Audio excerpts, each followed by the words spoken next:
Praise lord.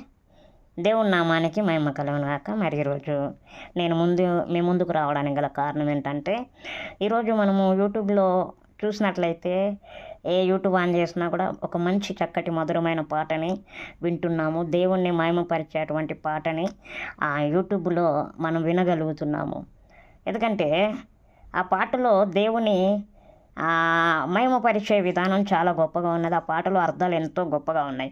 అయితే అదేవిధంగా పాట వచ్చిన తర్వాత ఆ పాట గురించి కొంతమంది మాట్లాడుతున్న విషయాలు ఏంటంటే విమర్శిస్తూ ఉన్నారు. పాట ఏంటి అసలు ఇలా, ఇది కేవలం ఫేమస్ కోసం పాట రాశారు, పేరు ప్రఖ్యాతుల కోసం ఈ పాటను రాశారు అని చెప్పి కొంతమంది ఆ పాట రాసిన వ్యక్తిని విమర్శించడం జరుగుతున్నది. ఆ పాట విన్నప్పుడు అండి నిజంగా దేవుని మహిమ ఏంటి, దేవుని శక్తి ఏంటి అనేది అందులో అర్థమవుతూ ఉన్నది.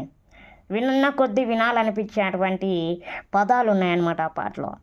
అంటే నీ దేవుని పైన నీకు నమ్మకం లేదా, నీ దేవుని పైన నీకు విశ్వాసం లేదా, నువ్వు ఆ పాటను అలా అంటున్నావంటే నువ్వు నిజంగా దేవుణ్ణి విశ్వసించడం లేదని అర్థం. దేవునికి శక్తి లేదని నువ్వు నమ్ముతున్నావని అర్థం. దేవుని శక్తిని, ఆయన మహిమను నువ్వు నమ్మడం లేదని అర్థం. ప్రియమైన సహోదరుడా, ఆయన ఏమైనా చేయగలడండి. నిజమే, ఆ పాట ఒకసారి ఏమైనా చేయగలవు, కథ మొత్తం మార్చగలవు, నీ నామముకే మహిమంతా తెచ్చుకొందువు. ఎస్, అవును, ఆయన ఏదైనా చేయుటకు సమర్థుడు. ఎలాగైనా ఏదైనా చేస్తాడు. ఒకప్పుడు మన పరిస్థితి ఎలా ఉందో జ్ఞాపకం చేసుకోండి. ఇప్పుడు ఎలా ఉన్నాం?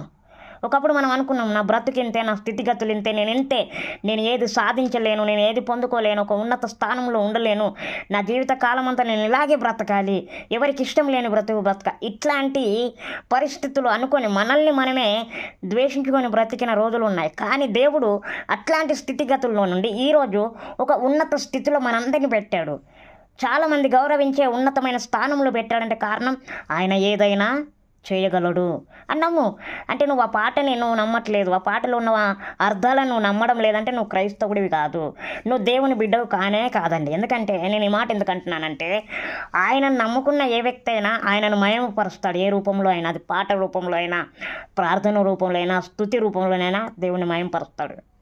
నువ్వు ఆ పాటని వ్యతిరేకిస్తున్నావు, ఆ పాట రాసిన వారిని వ్యతిరేకిస్తున్నావు అంటే కారణం ఏంటో తెలుసా?